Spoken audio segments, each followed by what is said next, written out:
스텔스 전투기 F-35를 제작하는 미국 록히드 마틴이 최근 가격 하락 추세를 대대적으로 알렸다. 록히드 마틴은 지난달 31일 보도자료를 통해 F-35의 파생 기종 가운데 가장 가격이 낮은 F-35A의 대당 가격이 7,790만 달러로 떨어졌다고 알렸다. 보도자료에서 나타난 숫자만 보면 F-35의 가격 하락은 드라마틱하다고 표현해도 과언이 아니다. 록히드 마틴은 비용 감속 혹은 LRT1 이후 70% 이상이라고 강조했다. F-35라는 결과물을 만들어낸 JSF 프로그램은 F-22 랩터를 저가 보급형 해공군 합동 전투기로 만들겠다는 목표로 시작됐다. F-22 랩터는 기본 가격, 즉 기체와 엔진 가격이 1억 5천만 달러였다. 그러나 미국 블룸버그에 따르면 F-35가 2007년 처음 양산에 들어갔을 때 가격은 엔진을 제외하고도 기체의 가격이 2억 2120만 달러였다. 이 가격은 개발 과정에서 온갖 어려움을 헤쳐나간 뒤에 힘겹게 처음으로 본격 생산을 시작한 이래의 가격이었다. 일대 생산에 2억 달러가 넘게 들어간다고 하니 안 그래도 F-35 개발 사업 전반에 대한 의심이 하늘을 찌르던 당시에 불에 기름을 끼얹는 격이었다. 미 의회와 언론에서 F-35 개발 사업을 밑 빠진 독에 물붓기라고 지적하는 게 하루가 멀다 하고 나오던 시기였다. 하지만 13년 후에 상황은 역전됐다. 록히드 마틴은 지난달 말 보도자료에서 저율초도 생산 14번째 생산 단위에 이르러 F-35A는 7,790만 달러, F-35B는 1억 130만 달러, F-35C는 9,440만 달러로 생산 비용이 감소했다면서 F-35E를 8천만 달러 이하로 생산하는 목표 연도를 1년 앞당기는 성과를 거뒀다고 발표했다. 온갖 비난을 받았지만 결국 이를 극복하고 현재는 가격 하락 목표를 예상보다 앞당겨 실현한 록히드 마틴이 가격 하락 소식을 집중적으로 홍보하는 것이다. 이번에 발표된 가격은 내년부터 2022년까지 생산, 인도되는 478대에 해당된다. 적용 국가는 미국과 공동개발국, 그리고 대외군사 판매로 계약한 한국, 일본, 이스라엘, 벨기에다. 미국은 291대, 공동개발국가의 127대, FMS 구매국의 몫은 60대다. 이들 국가는 몇 대를 언제 산다는 내용만 첫 계약서에 담고 가격은 이처럼 LOT별로 다르게 산정된다. 그래도 F-35가 워낙 고가였을 때 예상 가격보다 큰 폭으로 하락했기 때문에 각국의 예산 담당자는 속으로 웃고 있을 것이다. 이번 계약 기간의 마지막 해인 2022년에 7,790만 달러짜리 F-35A가 나온다. 이번에 계약이 완료된 F-35A 랏14는 2022년에 소요군에 인도된다. 록히드 마틴은 보도자료에서 4세대 전투기보다 낮은 비용이라고 강조했다. 록히드 마틴이 굳이 4세대 전투기라고 표현한 대상은 F-35를 스스로 5세대 전투기라고 규정한 것을 다시 내세운 것이다. 여기서 4세대 전투기는 우리나라 공군이 이미 주력 전투기로 사용 중인 F-15 계열을 뜻한다. 경쟁사인 보잉이 제작하는 F-15 시리즈를 은연중에 한 단계 낮춰 부르는 표현인 셈이다. 그런데 우리나라가 2006년에 F-15K를 도입한 가격은 대당 1억 달러로 알려졌다. 카타르는 2017년에 F-15 시리즈의 최신형인 F-15QA 36대를 120억 달러에 구매했다. 대당 3억 3천만 달러로 무장과 정비 부속, 교육 훈련 비용이 포함된 가격이다. 이러니 록히드 마틴이 자사 제품인 F-35가 보잉의 F-15 시리즈보다 값이 싸다고 내세운 것이다. 이처럼 가격이 싸진 것은 규모의 경제가 작동한 결과로 분석된다. F-35 생산은 2010년대 동안 급속히 증가했다. 2011년에는 9대에 불과했으나 2016년 46대를 생산했고 내년에는 140대 이상을 생산할 계획이다. 2022년에는 170대 이상으로 전망된다. 가격이 하락한 이유에 대해 록히드 마틴 F-35 프로그램 사업 총괄 부사장 그레그 울먼은 현명한 획득 전략, 강력한 민관 협력, 비용 절감과 품질 향상에 부단히 집중한 결과라고 말했다. 록히드 마틴은 전 세계적 공급망에는 1,500개 이상의 업체가 참가하고 있어 세계 각지에서 필요한 부품을 적기에 납품받을 수 있다. 세계적으로 영향력이 큰 미국의 초대형 업체라는 입지가 뒷받침된 것이었다. 우리나라 업체들도 팀코리아라는 컨소시엄을 구성해 부품 공급망에 참가하고 있다. 록히드 마틴이 구축하고 있는 F-35 생태계에 참가하는 것은 우리 업체 입장에서는 기술 수준을 인정받는다는 의미이고 한 단계 도약할 수 있는 발판이 되기도 한다. 록히드 마틴이 초기보다 70% 넘게 가격을 낮췄다는 것은 우리나라 방위산업체들에는 일종의 넘사벽처럼 느껴질 것이다. 록히드 마틴이 F-35 가격 인하를 홍보하는 것은 그 자체도 성과지만 도널드 트럼프 미국 대통령이 요구하는 예산 절감에 부응한다는 이미지를 주고 이를 통해 향후 미 정부가 F-35 수요를 조정할 것에 선제적으로 대비하는 다양한 포석으로 해석된다. 트럼프 대통령은 대선 후보 시절인 2015년 F-35 개발 프로그램이 형편없다거나 전례 없이 비싼 이기종에 대해 조치를 취해야 한다는 등 매우 부정적 입장을 보였다. 그리고 당선인 시절인 2016년 12월 F-35 프로그램의 비용 문제는 통제 불능이라고 직격탄을 날린 적이 있다. 이렇게 되자 F-35 구매 계약을 맺었던 국가들은 설마 하면서도 트럼프 대통령의 입만 바라보는 지경에 이르기도 했다. 하지만 트럼프 대통령의 강공은 거기까지였다. 그 후 트럼프 대통령은 메릴린 힐슨 록히드 마틴 CEO와 회동했고 F-35 가격 인하 소식이 전해졌다. F-35가 트럼프 대통령의 압박에 손을 들고 가격을 낮춘 것인지 아니면 가격 하락 추세를 트럼프 대통령이 타이밍 좋게 활용한 것인지는 알 수 없다. 하지만 일반인들이 트럼프 대통령의 가격이 통제 불능이란 지적이 나온 뒤에 F-35의 가격 하락에 관심을 더 갖게 됐다는 것은 사실이다. 앞으로 가격 하락이 얼마나 더 이루어질지 글로벌 눈치 작전이 벌어질 것으로 보인다. 미국은 2,443대, 영국 138대 등 전 세계적으로 3,000대가량 구매 수요가 있다.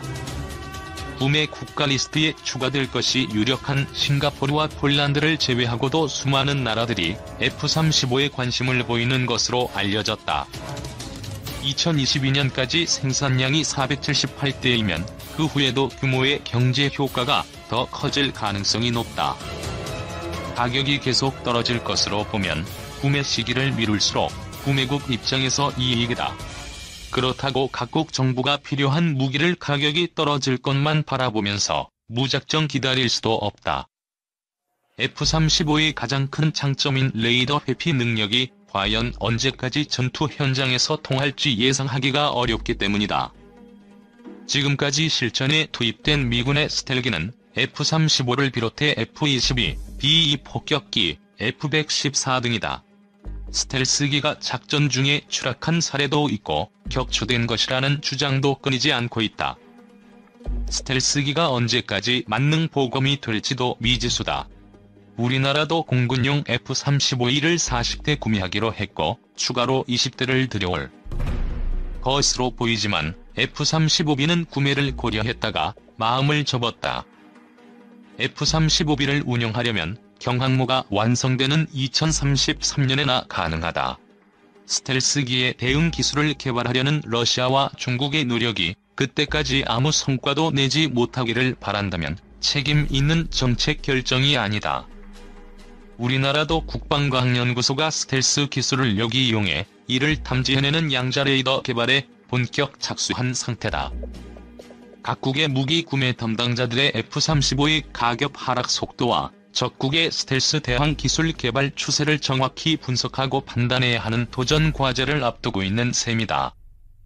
한국형 경항공모함에 탑재될 스텔스 전투기 F-35B 국방부는 10일 발표한 2021에서 2025년 국방중기 계획을 통해 한국형 경항공모함의 도입을 공식화했다. 내년부터 본격화될 경항모 사업은 한반도 인근 해역과 원해, 해상교통로를 보호하기 위한 목적으로 2033년 전력화될 예정이다. 최소 3만 톤에서 최대 4만 톤의 배수량이 예상되는 경항모에 탑재될 전투기로는 단거리 이륙 및 수직 착륙 스텔스 전투기인 F-35B가 유력한 것으로 알려지고 있다. 향후 해군의 경항공모함에 탑재될 전투기로는 단거리 이륙 및 수직 착륙 스텔스 전투기인 F-35B가 유력한 것으로 알려지고 있다. 사진 영국군 F-35 시리즈 전투기 가운데 유일하게 단거리 이륙 및 수직 착륙 기능을 가지고 있는 F-35B는 미 해병대를 위해 개발되었다. F-35B가 배치되기 이전까지 미 해병대는 AVAB 해리어 II 수직 또는 단거리 이착륙 전투기를 강습 상륙함에서 운용했다. 항공모함과 달리 강습 상륙함은 이착륙할 수 있는 활주로의 길이가 제한되어 있고 항공기의 이륙을 돕는 캐터펄트 즉 사출기가 없다. 이 때문에 전투기의 자체 능력만으로 이착륙을 해야만 했다. 결국 미 해병대는 수직 또는 단거리 이착륙 기능이 있는 AVAB 해리어 II 전투기를 도입해 사용했다. 하지만 AVAB 해리어 II 전투기는 최대 속도가 마하 0.9에 전투행동 반경은 556km로 미 공군 및 해군의 다른 전투기에 비교했을 때 속도나 전투 행동 반경이 상대적으로 적었다. 또한 무장 탑재 능력도 4.1톤에 불과했다. 이밖에 AVAB 해리어 II 전투기는 미군 전투기 가운데 사고율이 가장 높은 기체이기도 했다. 반면 F-35B는 이전의 AVAB 해리어 II 전투기와 비교했을 때 속도와 전투 행동 반경 그리고 무장 탑재 능력이 비약적으로 향상되었다. 탑재된 레이더를 비롯한 항공 전자장비의 경우 우리 공군이 운용 중인 F-35E와 동일하다. 여기에 더해 AVAB 해리어 II 전투기에는 없는 스텔스 성능을 가지고 있고 최대 속도가 마하 1.6, 전투행동 반경은 833km, 무장 탑재 능력은 내부 무장창을 포함 6.8톤으로 대폭 늘어났다. 다만 F-35B의 내부 무장창에는 양쪽으로 각각 최대 1000파운드급 무장만 장착할 수 있다. 이밖에 AVAB 해리어 II 전투기는 장착된 터보팬 엔진의 배기구를 움직여 수직 또는 단거리 이착륙을 했다. 반면 F-35B는 별도의 리프트 팬을 장착해 단거리 이륙 및 수직 착륙을 한다. 이륙과 착륙에 사용되는 리프트 팬은 4500파운드의 추력을 자랑한다. F-35B도 수직 이륙이 가능하지만 이럴 경우 무장을 장착할 수 없어 단거리 이륙을 주로 사용한다. 무장을 장착한 F-35B의 이륙거리는 최소 180여 미터로 알려지고 있다. F-35B는 현재 미 해병대와 영국 공군 및 해군 그리고 이탈리아 해군이 운용하고 있다. 옆 나라인 일본도 해상자위대의 이즈모급 호위함을 경항공모함으로 개조하는 동시에 F-35B 42대를 도입할 예정이다. 이밖에 싱가포르 공군도 F-35B 12대를 도입할 계획을 갖고 있다. 우리나라는 한국형 경항공모함을 위해 20대의 F-35B를 도입할 계획을 세우고 있는 것으로 알려지고 있다. 군 관계자들에 따르면 경항모에 탑재되는 F-35B는 공군이 운용하는 것으로 방향이 정해졌다고 전한다. F-35B의 대당 가격은 2020년 7월 기준으로 1억 1,300만 달러로 한화로 약 1,353억 7,400만 원에 달한다. 습니다. 스텔스 성능의 제한 등 기술적인 부분은 제외하고라도 비용에 대한 우려는 양산 시점까지 이어질 것으로 보입니다. 양산 비용을 제외하고 KF-X는 개발에만 우리가 7조 원, 인도네시아가 1조 7천억 원을 부담합니다. 인도네시아는 지금까지 7,270억 원 정도를 냈어야 하지만 약 2,270억 원만 냈습니다. 5천억 원 정도를 미납하고 있습니다. 대당 가격은 개발이 끝난 뒤에 확정됩니다.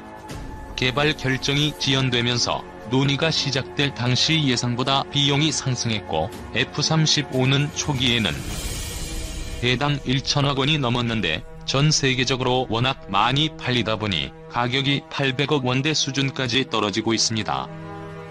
국산이라는 이유로 선진국 전투기보다 성능이 떨어져도 비싸게 도입해야 하는지, 아니면 그래도 항공 선진국으로 가기 위한 투자이자 미래 유지 비용까지 생각하면 국산 전투기가 현명한 선택일지 논란은 계속될 것으로 보입니다.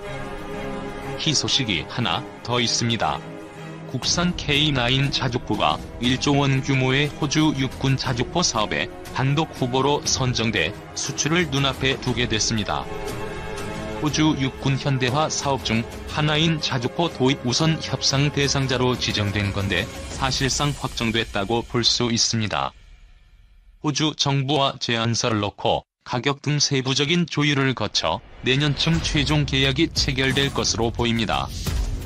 이번 사업은 호주 육군이 K9 자주포 30문과 K10 탄약 운반 장갑차 15대를 보유하는 것으로 장비 구매만 6에서 7천억 원, 교육과 후속 지원까지 더하면 약 1조 원 규모입니다.